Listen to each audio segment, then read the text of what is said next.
Sean todas y todos muy bienvenidos a un nuevo capítulo, el sexto ya, de nuestro podcast Memoria Socialista, 90 años de vida y lucha, un espacio de conversación desde la historia y la memoria sobre el socialismo chileno en estas 9 décadas de vida. Es un espacio que nace desde el programa de Memoria e Historia Socialista del Instituto Igualdad y que cuenta con el apoyo de la Fundación Friedrich Ebert y por supuesto del Partido Socialista. En el capítulo de hoy conversaremos sobre la convulsionada década de los 60, las transformaciones en el mundo de las izquierdas, el impacto de la Revolución Cubana y por supuesto la radicalización ideológica del Partido Socialista al alero del marxismo-leninismo. Pero antes de presentar a nuestros invitados, quisiera contarles a quienes nos escuchan que hoy tenemos un concurso. Vamos a regalar un libro al final de este programa, escrito por el compañero Rigoberto Sánchez Fuentes. El libro se llama Pueblo, Continente y Revolución, la construcción de América Latina en el discurso de Salvador Allende. Vamos a contarles más del libro más adelante. Y también les contaremos en qué consiste el concurso para que puedan participar. El día de hoy, como les comentaba, nos acompañan dos grandes invitados. Uno de ellos es José Luis Díaz, licenciado en Historia de la Universidad Católica, magíster en Política de Defensa de la Academia del Ejército. También fue colaborador encargado de la Comisión de Defensa del Instituto Igualdad y es autor del libro FJS, Apuntes Históricos 1935-1973. También nos acompaña Pedro Valdés Navarro, profesor de Historia, magíster de la USACH, doctor candidato en Historia por la Universidad Católica de Valparaíso.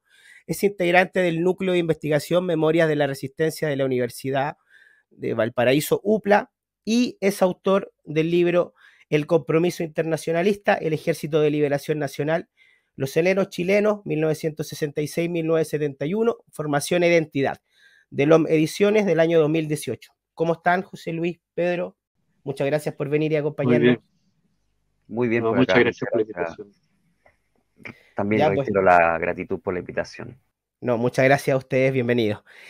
Comencemos conversando rápidamente sobre el contexto en el que nos situamos, fines de la década de los 50, principios de la década de los 60, que comienza con una revolución, comienza con transformaciones en general en la izquierda.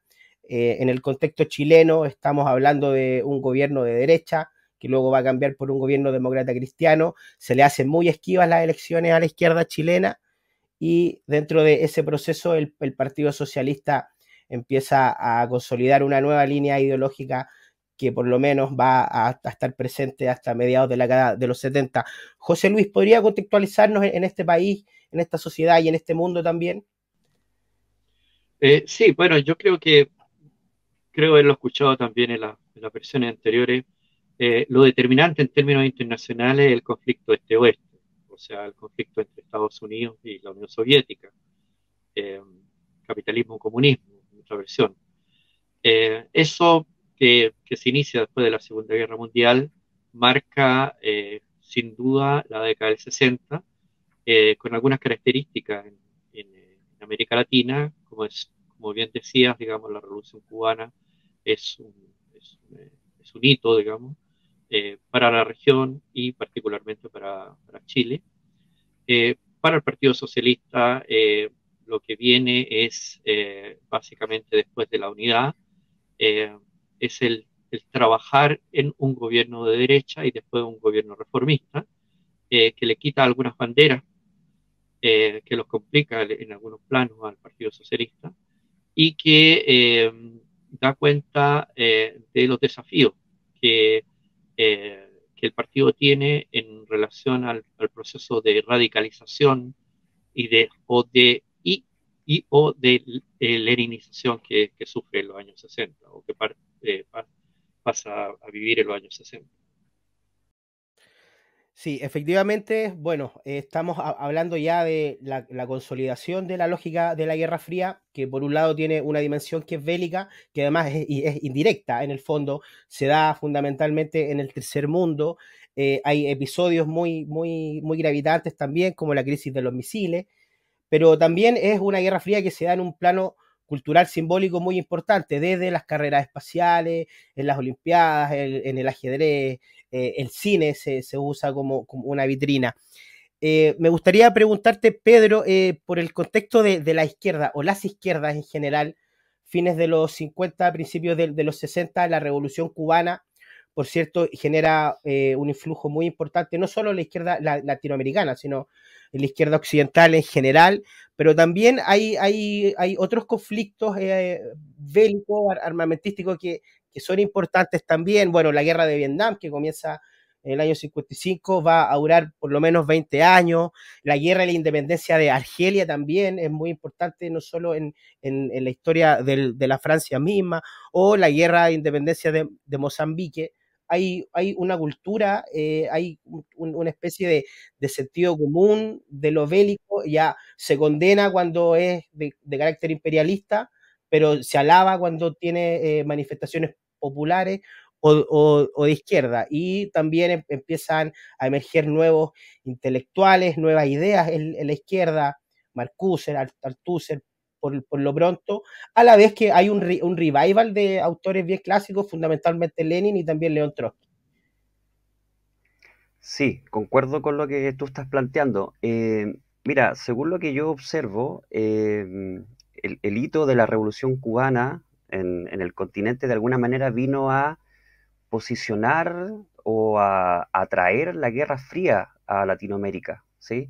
Esta Guerra Fría que en un principio era un conflicto, como muy bien planteaba José, entre el occidente capitalista y Europa, la Europa del Este. De alguna manera, el impacto de la Revolución Cubana vino a acercar la Guerra Fría a Latinoamérica y por ende también a plantear ciertas definiciones. En ese sentido, yo creo que hay una primera etapa muy simbólica de la Revolución Cubana. Estoy pensando en los primeros 3 años, donde casi todo el contexto y el espectro de las izquierdas, como tú planteabas, eh, generó una cierta admiración por la Revolución Cubana, ¿sí? Los conflictos o las diferencias se van a, creo yo, establecer en la medida que el mismo régimen de Castro fue afinando ciertos detalles, no solo estratégicos, sino que ciertas líneas ideológicas. A partir del 63, 64, ahí es posible establecer cierto grado como de separación o distancia del proyecto castrista, pero en un comienzo generó una tremenda admiración. Yo lo ejemplifico en las visitas que muchos intelectuales latinoamericanos, que no necesariamente después van a seguir la línea castrista, van a realizar los primeros años para conocer este experimento, esta revolución tan fresca, esta revolución tan tropical, tan juvenil, como un símbolo de admiración al régimen que se estaba inaugurando. Fundamentalmente yo creo que lo que primó en un comienzo es esta idea del antiimperialismo, ¿sí? De este antiimperialismo tan desafiante a pocos kilómetros de Estados Unidos y que gozaba de todo un tinte muy, muy particular en términos del ambiente y de la identidad. Por lo tanto, el impacto que va a generar la Revolución Cubana en un comienzo es muy, muy atrayente, ¿sí? Yo creo que ese hito va a marcar un antes y un después, tomando en cuenta el contexto que tú planteas de la Guerra Fría en América Latina. Bueno, entremos al Partido Socialista ya. A fines de la década de los 50, nosotros vimos en los capítulos anteriores que el Partido Socialista viene de un proceso de unificación entre los dos sectores más importantes del socialismo chileno, y a la vez viene de asumir una tesis política que es la tesis del Frente de Trabajadores. Desde esa perspectiva hay autores como Luis Ortega, por ejemplo, que plantean que este proceso como de radicalización del Partido Socialista viene incluso desde mediados de la década de los 40, a partir de los fracasos y los juicios críticos que significan las experiencias radicales y el colaboracionismo. La línea del Frente de Trabajadores sería una manifestación, una consolidación de esa radicalización que luego llegaría a un punto culmine con la leninización en la década siguiente. Pero además el Partido Socialista en este contexto toma una postura bien definida y bien protagonista en el contexto internacional, no solo distanciándose de los dos imperios, como se decía en esa época, sino que militando activamente en esta escena de los países no alienados desde la década de los 50. Ya en la década de los 60, Salvador Allende sería muy activo en la organización de las olas, en el fondo, y también la década el inicio de la década de los 60 es la consolidación de una alianza que a la vez es muy polémica entre el Partido Socialista y el Partido Comunista. Para los que nos gusta la historia del Partido Socialista, son muy características de aquello, este intercambio epistolar entre Raúl Ampuero y Luis Corvalán. Don José Luis, ¿qué apreciación tiene usted sobre esta trayectoria intelectual y política del Partido Socialista a principios de la década de los 60? Una cosa que se me quedó de lo previo es que el conflicto internacional era de esferas de influencia y por lo tanto nosotros estábamos en la esfera de influencia de Estados Unidos. Y lo otro es que la década del 60, pero básicamente, digamos, después del 50, de la década del 60, también se caracteriza, digamos, por el ascenso del socialismo, o en su versión concreta, digamos, del socialismo real o el comunismo. Entonces, había una fase de ascenso, digamos, de las fuerzas progresistas en general, y particularmente de lo que podemos llamar comunismo. Ahora, aterrizando en la realidad chilena, sin duda la década del 50 significa varias cosas que algunas son contradictorias para lo que viene, digamos, pero que dan cuenta de la razón por qué la tesis del Frente de Trabajadores eh, se concretiza, se hace carne en el conjunto del partido, siendo una tesis bastante radical y que conflictúa la relación con el Partido Comunista. La unidad, como decías tú, la unidad comunista socialista, es lo central en la política de alianza del Partido Socialista después de la unidad. Un elemento de los 50 que no se menciona mucho, pero que da cuenta del proceso de radicalización, es lo que pasa en abril del 57. Esta revuelta popular eh, es un hito para los partidos en términos de su incapacidad de conducción política. Por lo tanto, hacen una lectura de que obviamente el elemento crítico de la tesis del Frente de Trabajadores era la unidad con los partidos del centro político y con los sectores medios, pero también una crítica hacia cierto electoralismo. Por lo tanto, esa dimensión eh, política, digamos, que es, ¿cómo se llama esto? Que resume los 50 y considerando la unidad del partido, eh, es muy importante para la elección del 58, pensando que además es una elección muy ajustada. Los reflujos que en general habían post elecciones no es tan fuerte el año 58, como sí lo es después, lo vamos a ver en el año 64.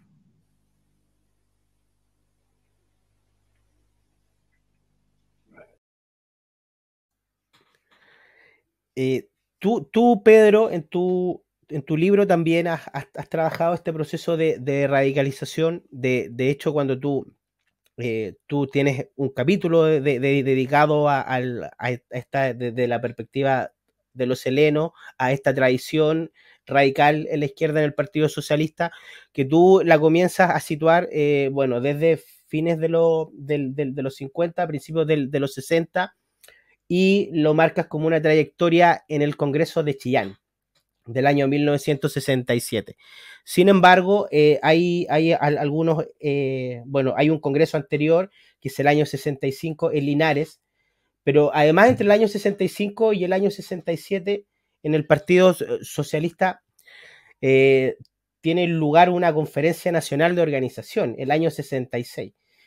Y ahí también se da una apuesta por el leninismo de manera muy concreta. En una de sus resoluciones se plantea, voy a leer textual, dice: el conjunto del pensamiento de los fundadores del socialismo científico y el aporte legado por el conductor máximo de la revolución socialista rusa, o sea, Vladimir Lenin, constituyeron la ideología marxista-leninista, fundamento teórico y práctico de la lucha socialista de los trabajadores por su liberación económica y social. Y en ese mismo documento, en la introducción, que es escrita por Adonis Sepúlveda, que era el secretario de la conferencia, él plantea en una jerga muy de la época, dice que Cumplir estas tareas exigía urgente y perentoriamente adecuar la organización para convertirla en una auténtica vanguardia revolucionaria, es decir, en un partido de alto nivel político, homogéneo, disciplinado, ágil y operante. Nosotros hemos visto en capítulos anteriores que si hay algo que no tenía el Partido Socialista era precisamente esta disciplina que en esa época era más bien propia del Partido Comunista. Me gustaría que nos contaras un poco ideológicamente cuál es esta trayectoria o cuál es esta evolución de radicalización que has identificado tú en tu estudio del Partido Socialista en esta época. Mira, una de las cosas interesantes que creo que hay que siempre poner en el foco de la discusión cuando se habla de cualquier partido político, sobre todo de la izquierda, tiene que ver con esta clásicos ingredientes que son la teoría y la práctica, ¿sí? Y en términos teóricos o en términos discursivos, o en términos retóricos, si se puede decir también, hay una fuerte presencia de un radicalismo, la lógica rupturista, como muy bien tú citabas a Luis Ortega, Juan Carlos Gómez Leito también, trabaja un poco el tema de que el Partido Socialista se venía radicalizando ya desde antes de la Revolución Cubana, ¿sí? Hay un fuerte ingreso no fuerte en términos numéricos, pero sí de peso intelectual, de sectores del trotskismo que ingresan al Partido Socialista antes de la Revolución Cubana. La Revolución Cubana de alguna manera viene a poner un hito, un faro, un modelo que el Partido Socialista no tenía en términos claros como sí lo tenía el Partido Comunista.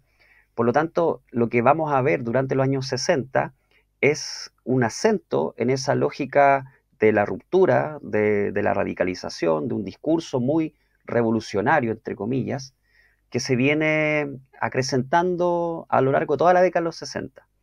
Pero lo interesante también de ese proceso es que junto con esta radicalización retórica, discursiva, hay una puesta en marcha en términos electoralistas y en términos institucionales, focalizado en la figura de Salvador Allende, por la vía constitucional o legal para hacer los cambios. Entonces, eso va generando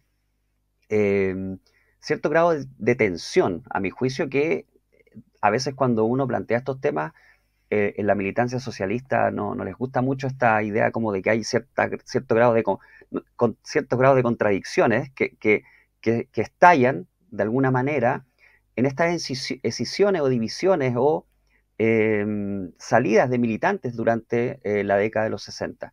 El caso más notorio es la salida de un contingente fuerte de jóvenes el año 64 del Partido Socialista de la Juventud, que después van a decantar en el MIR, ¿sí?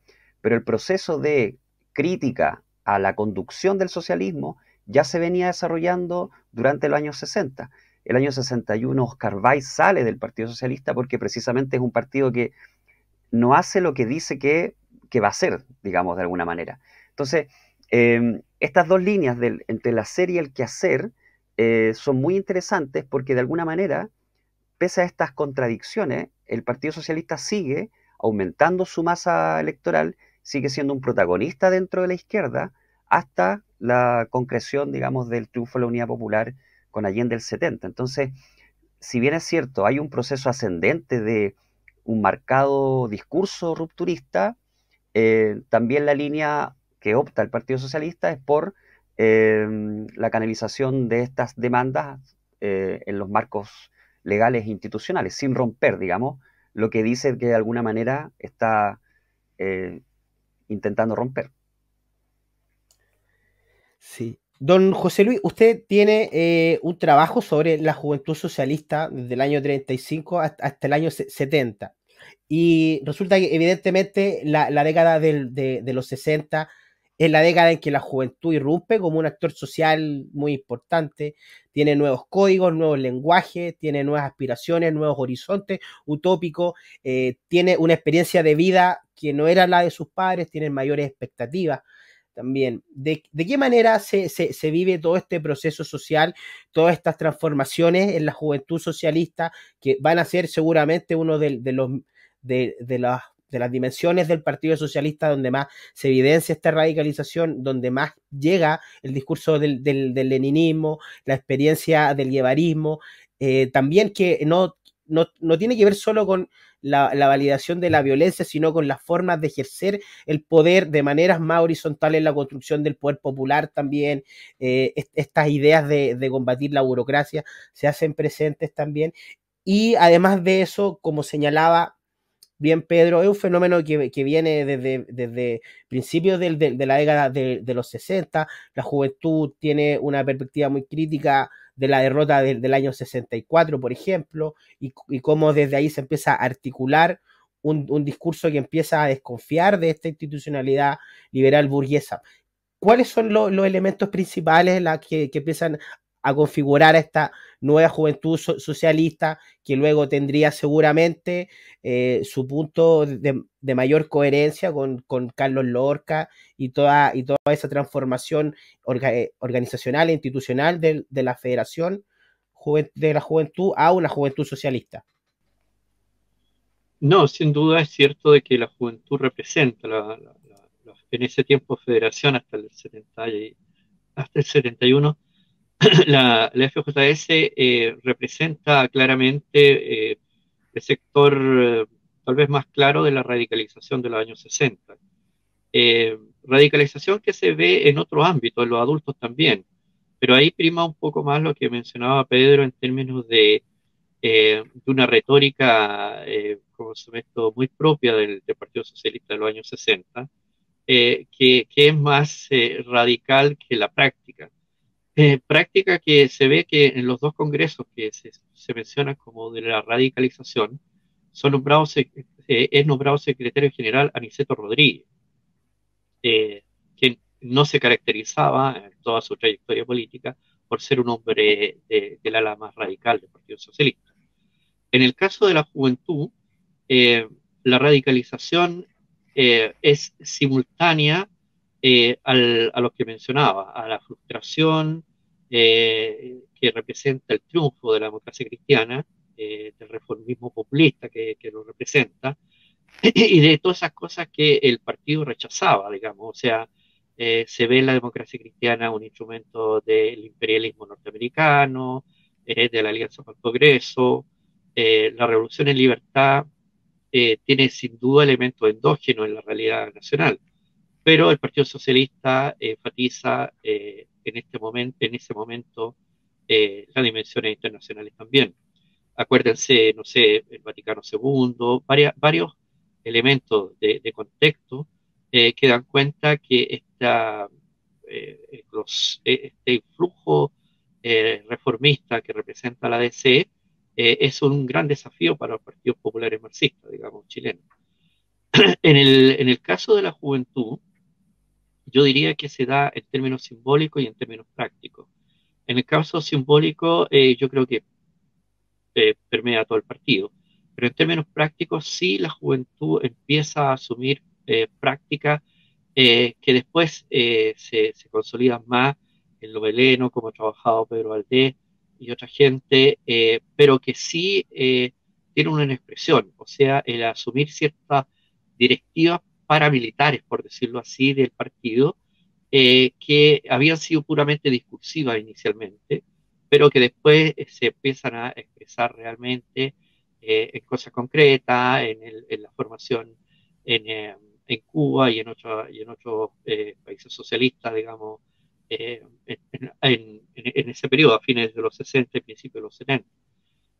Por lo tanto, la juventud sí asume el discurso radical en toda su integridad, cosa que en el conjunto del partido yo diría que es más bien una cuestión, más bien que expresa una contradicción. O sea, hay sectores importantes del partido que dejan hacer y que no se compran mucho, digamos, este revolucionarismo de la juventud, pero que no lo conflictúan porque el contexto es muy complicado. O sea, la, la, la salida, por ejemplo, del contingente que se va, primero la vanguardia marxista que confluye en agosto del 65 en el MIR, es probablemente un contingente muy valioso para la juventud y para el partido. Sí se dan contradicciones, como siempre en las cosas históricas, que entre el 60 y el 64 ingresa otro contingente, más bien por la derecha, que lo descubrimos en cómo se está trabajando en el folleto, en que se integra gente como Arrate, como Ricardo Lago Escobar, como Julio Estuar, y que vienen del radicalismo, que vienen de aquellos que son criticados por el Partido Socialista. Digamos. Sí, no sé, Pedro, si tú nos podrías contar un poco ya estamos a mediados de la década de los 60, seguramente, hay transformaciones en la izquierda, como tú señalabas, hay nuevos actores también, seguramente la revista Punto Final pasa a ser también un referente teórico y de discusión muy importante en la época, y por eso yo siempre suelo hablar de las izquierdas, porque hay varios actores desde la izquierda con sensibilidades muy disímiles seguramente entre ellos. ¿Nos podrías tú contextualizar más o menos qué tipos de izquierda o qué alternativas de izquierda habían a mediados de la década de los 60 en nuestro país y en el continente en general?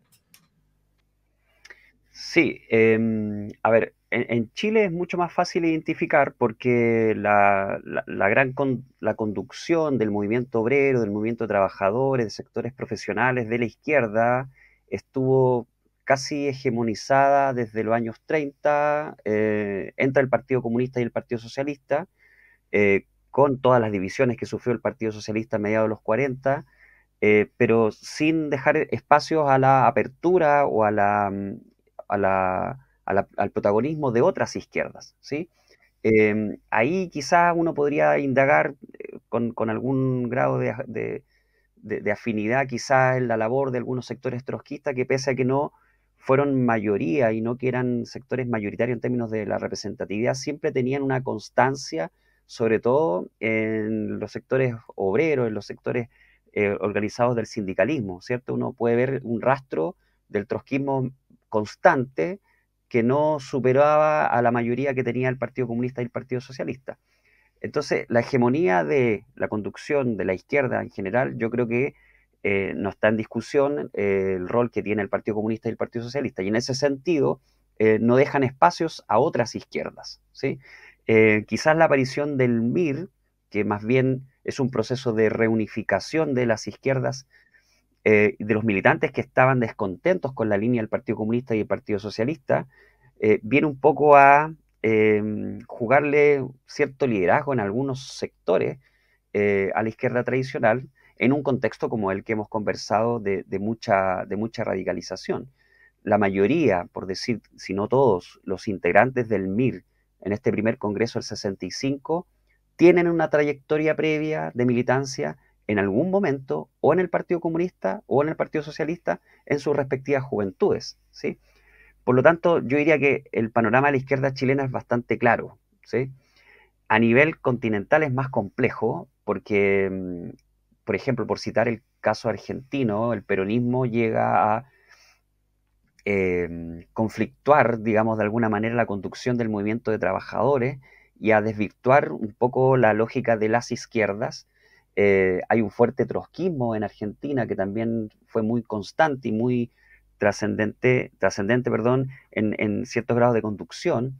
En Perú hay un fuerte trotskismo también. En los sectores de Centroamérica también el Partido Comunista jugó cierto rol.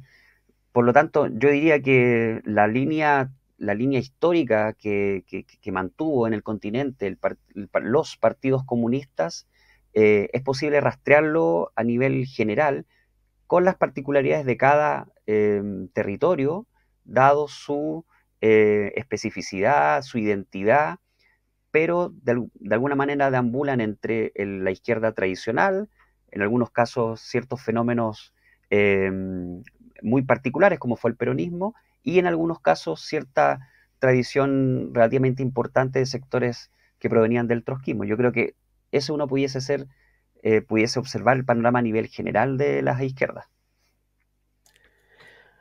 Bueno, antes de continuar con la conversación, le habíamos comentado al inicio de este capítulo que vamos a hacer un concurso en esta edición vamos a regalar el libro Pueblo, Continente y Revolución, la construcción de América Latina en el discurso de Salvador Allende, un libro de Rigoberto Sánchez Fuentes, que es militante del Partido Socialista también. Ahí lo pueden ver en imágenes que nos ha enviado el mismo autor, que nos regaló el libro, él con la correspondiente piocha del partido, editorial América en Movimiento.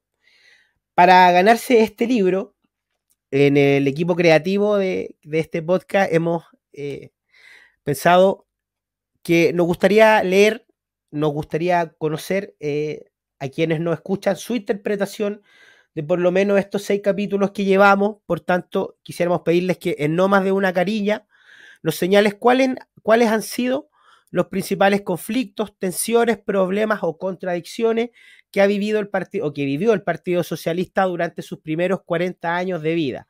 Hemos visto que ha tenido divisiones, ha tenido purgas, ha tenido una trayectoria ideológica bastante convulsa, por tanto, son varios los antecedentes ahí que se pueden poner en juego, además siempre esto situándolo en un contexto que es nacional y a la vez internacional. Por tanto, invitamos a quienes nos escuchan a que dialoguen con nosotros también y que envíen este documento, no más de una carilla, como les señalaba, al correo instituto@igualdad.cl con el asunto concurso Memoria Socialista.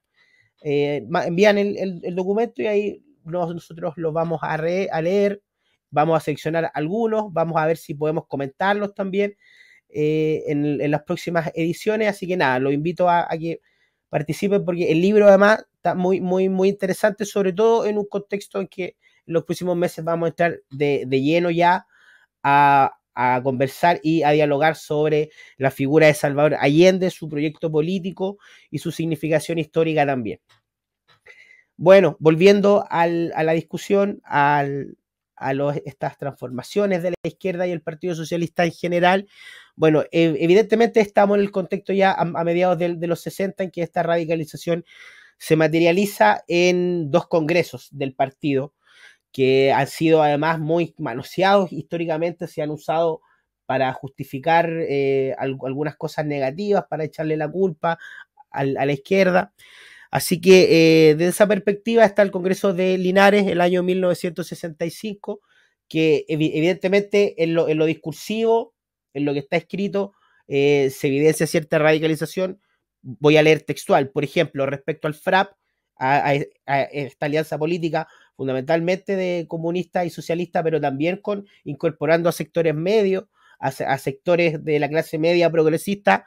Señala el documento que, abre comillas, significó crear falsas ilusiones con respecto a la forma de llegar al poder e impidió por una etapa la liquidación del régimen imperante. Más adelante, el mismo documento plantea que es un dilema falso plantear si debemos ir por la vía electoral o la vía insurreccional. El partido tiene un objetivo y para alcanzarlo deberá usar los métodos y los medios que la lucha revolucionaria haga necesarios. Eso es el año 65. Y el año 67, en Chillán, ya la resolución del partido dice lo siguiente: la violencia revolucionaria es inevitable y legítima. Resulta necesariamente del carácter represivo y armado del estado de clase. Más adelante dice: las formas pacíficas o legales de lucha, reivindicativas, ideológicas, electorales, etcétera, no conducen por sí mismas al poder. El Partido Socialista las considera como instrumentos limitados de acción, incorporados al proceso político que nos lleva a la lucha armada. Eso es por lo menos en lo discursivo, pero como bien han señalado ambos en este podcast, en lo concreto, en la práctica cotidiana, el partido siguió participando de la institucionalidad y de todos los mecanismos de elección habidos y por haber. Entonces, este es un contexto en que en el partido hay una fuerte disputa entre 2 sectores, entre dos discursos, básicamente, donde, como bien señalaba José Luis, está la figura de Allende, la figura de Aniceto Rodríguez, que incluso Aniceto Rodríguez era el candidato del PS en la UP.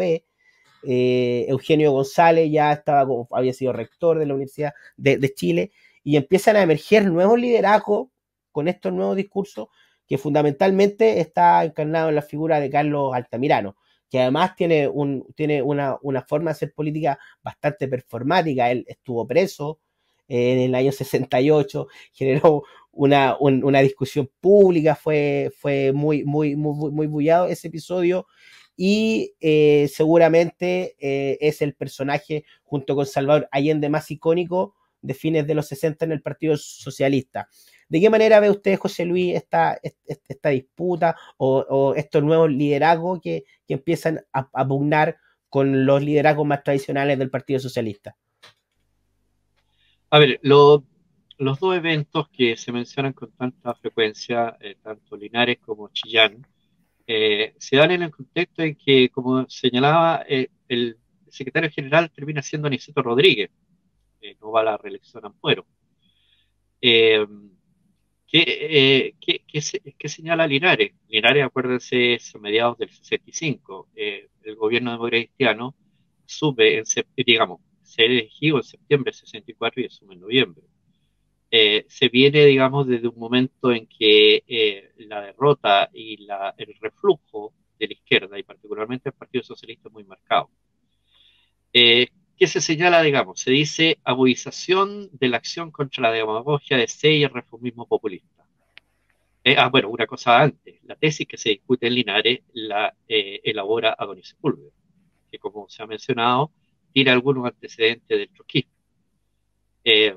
Pero esta tesis que enfatiza la tesis del Frente de Trabajadores como eh, tesis que marcaría al FRAP, cosa que uno podría pensar que no es la lectura que hace el Partido Comunista del FRAP, más bien al contrario. El Partido Comunista siempre intentó que el FRAP se abriera hacia los grupos políticos de centro. Por lo tanto, en ambos torneos se da este proceso de profundización un poco de la tesis de trabajadores, de la tesis del Frente de Trabajadores, en clave, se podría especular, leninista, pero que se da junto con la presencia importante de parlamentarios en el mundo municipal y con la figura esencialmente, comilla, electoral de Salvador Allende, digamos. O sea, candidato casi ganador del 58, derrotado claramente el 64, pero que para la juventud todavía, para el sector que había permanecido en la juventud, todavía era un referente. Cada vez menos, pero sí era un referente. ¿Qué representa, digamos, en términos de acción política y de masa, digamos, ambos torneos? Eh, Enfatizar el trabajo de la CUT, eh, enfatizar en la competencia hacia la democracia cristiana en todos los frentes que se empieza a desarrollar. Acuérdense de la reforma agraria, el mundo campesino, que ahí compite la democracia cristiana, el mundo de pobladores que se empieza a activar. Todas esas acciones en las cuales el Partido Socialista, así como también el Partido Comunista, compite con la democracia cristiana en los movimientos sociales y en las bases, lo hace, digamos, desde una perspectiva, yo diría, de ir acumulando experiencia para lo que se veía en el discurso de un sector del Partido Socialista, que era la inevitable confrontación armada, eh, que de alguna manera en algunos sectores sí se estaba construyendo, por decirlo así, pero la gran masa de dirigencia y de militancia del Partido Socialista obviamente lo veía como una cuestión puramente retórica.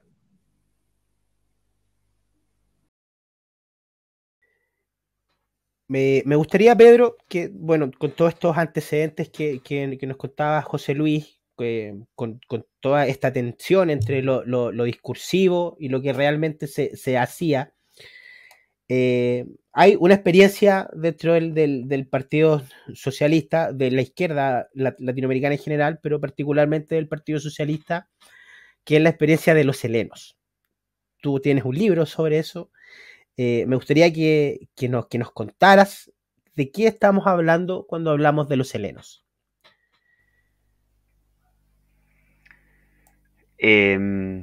Mira, yo con el tiempo he pensado que la repercusión y el peso de los helenos, o como algunos autores hablan del helenismo, en el Partido Socialista, es menor a lo que se cree, ¿sí?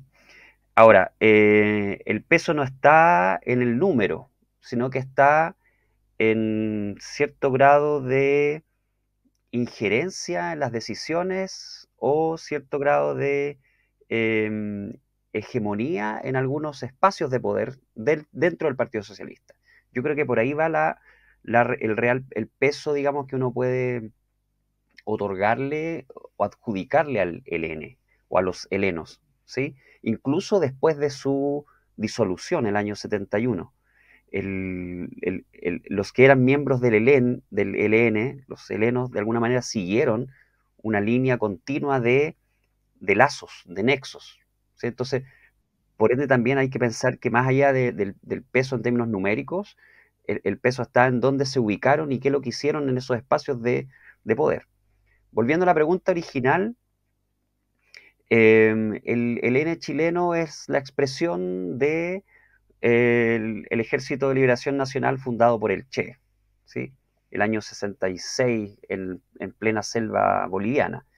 Y este proyecto de revolución continental, ¿cierto? Bajo la lógica muy foquista, ¿sí? Implementada primero en Bolivia, en un cierto sector, con la intención de expandirse. Y este llamado del Che a involucrarse en este proyecto revolucionario guevarista, es recogido por un cierto sector de militantes, no todos militantes socialistas, hay que ser bien claro ahí, algunos sin filiación política, algunos cercanos incluso a juventudes cristianas, pero fundamentalmente gente que se sintió atraída por el proyecto, por el fuerte peso simbólico que tenía el Che Guevara. Y en el caso chileno, lo que ocurre en una primera instancia es una vinculación en términos logísticos, fundamentalmente.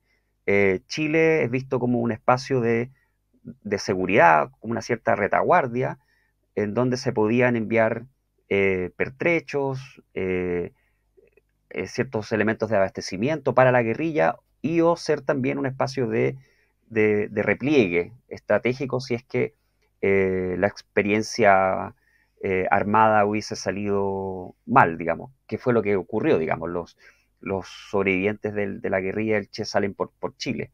Y este llamado es un llamado inicialmente muy cerrado, muy estrecho en términos de quienes conformaron este primer grupo.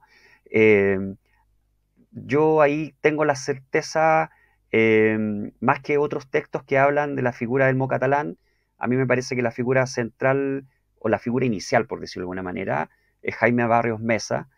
Jaime Barrios, presidente del Banco Central durante el gobierno de Salvador Allende, fue uno de los que estuvo con él en La Moneda, y Jaime Barrios, junto con otros chilenos, cuando triunfa la Revolución Cubana, se va a Cuba a aportar en su experiencia al gobierno que se había iniciado. Y él es un muy cercano colaborador del Che Guevara en el Ministerio de Industria. Por lo tanto, a mí parece la figura clave en este proyecto que es tan cerrado, como dije, que es tan secreto, que solamente lo conoce un círculo muy, muy cercano de gente, es la figura que hace el nexo con la militancia que se interesó en ese momento, que fue fundamentalmente gente del Partido Socialista. Elmo Catalán, Arnoldo Camus, Beatriz Allende, Félix Huerta y una serie de otros y otras que colaboraron en este primer proceso que fue la guerrilla de Ñancahuazú, fundamentalmente en tareas logísticas. Y después hay un proceso mucho más marcado de presencia chilena, que ha sido ampliamente estudiado por Gustavo Rodríguez Ostria, que es un historiador boliviano, en el famoso foco de Teoponte, donde ahí sí se van a incluir y sí van a pelear en la montaña un contingente de 8 chilenos, de los cuales sobrevivieron 3, y después hay 2 que mueren, y uno, hasta el momento que lo que yo sé, todavía sobrevive, ¿sí? En ese segundo proceso, que es el proceso de Teoponte, hay una marcada presencia no solamente en el contingente que va a la montaña, sino que en el contingente que se prepara durante el año 68, 69, y después en las labores de colaboración con esto. Cuando finaliza, ahí hay una coincidencia fatal, si uno lo podría denominar. La guerrilla Teoponte se inicia en julio y fracasa a los 3 meses, justo cuando ha ganado Salvador Allende la presidencia. Por lo tanto, de alguna manera, ese quiebre simbólico en torno a lo que representa la apuesta guerrillera coincide con el triunfo de Salvador Allende y su propuesta electoral, ¿sí? Ahora, para ir cerrando en este punto, lo que hacen de alguna manera los ex-helenos o helenos, ellos nunca dicen que se disolvieron propiamente tal, se nombraban entre ellos también como parte del ELN, es precisamente focalizarse en algo que el historiador Cristian Pérez llama la metamorfosis del ELN, es involucrarse en el proyecto de Salvador Allende. Entonces, de alguna manera, volviendo un poco al eje inicial de la discusión, esta suerte como de contradicción en que son militantes que se van a involucrar en proyectos revolucionarios, pero a la vez van a jugarse la apuesta por la defensa del gobierno de Salvador Allende, van a involucrarse en áreas que tienen que ver con la seguridad, con la inteligencia, van a formar parte del GAP, van a formar espacios de análisis de la prensa, de los medios de comunicación, asesores cercanos a Allende, en lo que uno puede decir que van a ser continuadores de alguna manera de esta idea de la revolución, que es un concepto muy amplio, que tampoco hay que esquematizarlo y rigidizarlo tampoco, porque para ellos la revolución está en el proceso de Allende. Muchas gracias, Pedro. Estamos llegando al final de nuestro capítulo el día de hoy. Considero que abarcamos básicamente todo este proceso de la década desde los 60. Me gustaría darle la palabra para algunas reflexiones final a cada uno de algo que se haya quedado pendiente o algo que quisieran profundizar o relevar dentro de todo lo que hemos conversado. José Luis, parto por usted.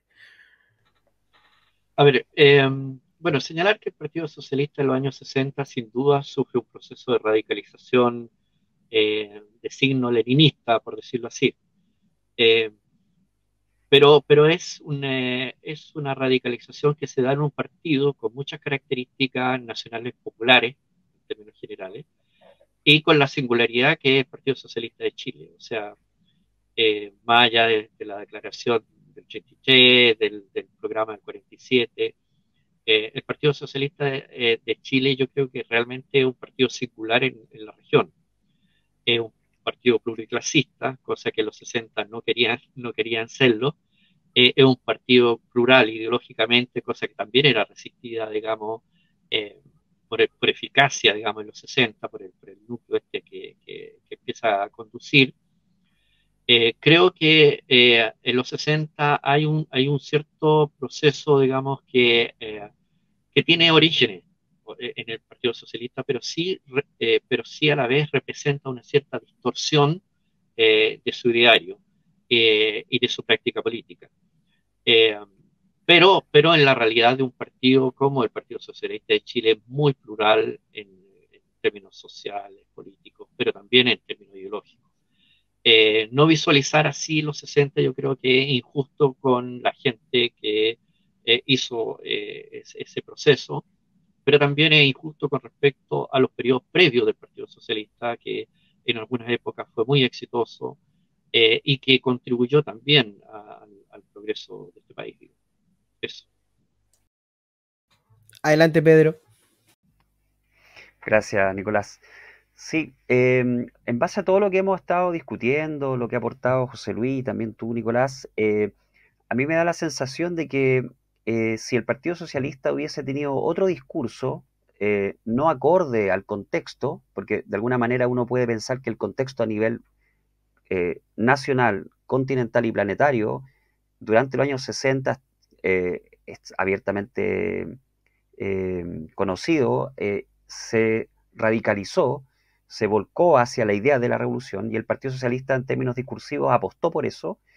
Pese a que apostó por eso y de alguna manera no volcó al partido 100% por esa lógica, mantuvo una cierta adhesión popular, de masa, electoral, que de alguna manera uno puede interpretar como que la lectura fue la correcta en términos de su protagonismo en esos espacios de representación política, el mundo de los estudiantes, el mundo sindical, el mundo campesino. Entonces, muchas veces se quiere expandir la real influencia y el grado de representatividad que tuvieron algunas de estas expresiones más radicales. Fundamentalmente, yo creo que a veces por ciertas intenciones políticas que hay detrás de radicalizar a extremo la actuación del Partido Socialista. Me da la sensación, por lo que yo he estudiado, que estas expresiones más radicales no representaron el sentir global del Partido Socialista en términos de su masa votante, pero sí fueron expresiones que el mismo partido acogió hasta cierto punto. Ya durante el periodo de la Unidad Popular esto cambia un poco, hay una crítica mucho mayor porque se habla de que están de alguna manera entorpeciendo el camino del allendismo, pero el momento previo en que no fueron gobierno, el partido prestó este apoyo a estas expresiones de lucha porque las encontró necesarias, pero a la vez también mantuvo esta masa de apoyo electoral. Fruto de ello es el ascendente porcentaje de representatividad que va a tener el Partido Socialista, a pesar de que este discurso pareciera no encajar con su política institucional.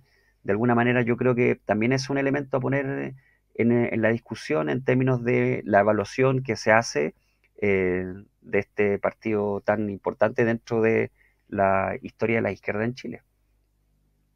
Concuerdo plenamente contigo, Pedro. Bueno, antes de terminar, algunas cosas, algunos comentarios. En primer lugar, me voy a tomar un espacio, un tiempo, para señalar que nos comentaron hace un rato que el histórico compañero Alfonso Guerra está delicado de salud. Desde el programa de Memoria e Historia Socialista queremos mandarle un enorme abrazo, mucha fuerza a él, a su familia, pues él además es la historia viva del partido seguramente, así que a nosotros en lo personal nos tiene muy afectado. No sé, don José Luis, si usted tiene más antecedentes sobre eso.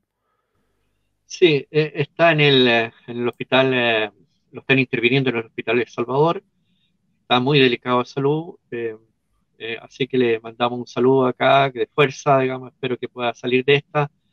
Nosotros estábamos terminando con un amigo una serie de entrevistas, lo terminamos, una serie de entrevistas con Alfonso, así que esperamos, digamos, poder reunirnos para finalizar ese trabajo. Nos sumamos completamente a ese sentir, esperamos que salga todo bien y que en el próximo capítulo podamos tener buenas noticias al respecto. Para finalizar, como siempre, algunas recomendaciones para quienes quieran profundizar más allá en estos temas. En primer lugar, recomendar este libro, El Partido Socialista y la lucha de clases en Chile, una historia del Partido Socialista publicada en el año 73. Es hija de su tiempo seguramente, refleja muchas de estas discusiones también que hemos conversado, así que está disponible en la página socialismo-chileno.org para que lo puedan descargar. Es un libro básicamente historiográfico, es de historia. Como contrapartida queremos recomendar este libro de Juan Cristóbal Guarelo, que no tiene nada que ver con deportes. Aldo Marín, Carne de Cañón, es una investigación que él hizo por casualidades de la vida, como señala él, de un militante socialista del norte chico, de la zona de Vallenar y Copiapó, que ingresa al Partido Socialista precisamente en esta época de radicalización, pasa a engrosar la fila de todos estos militantes que reciben instrucción armada, que se vinculan con la política desde la violencia. Él luego, por el golpe de Estado, termina en Cuba siguiendo su instrucción militar, hasta decantar en Italia en grupos anarquistas donde finalmente muere en un atentado. Entiendo que Guarelo ganó el premio nacional de periodismo por esta investigación, algo así. Está muy, muy, muy bien hecha.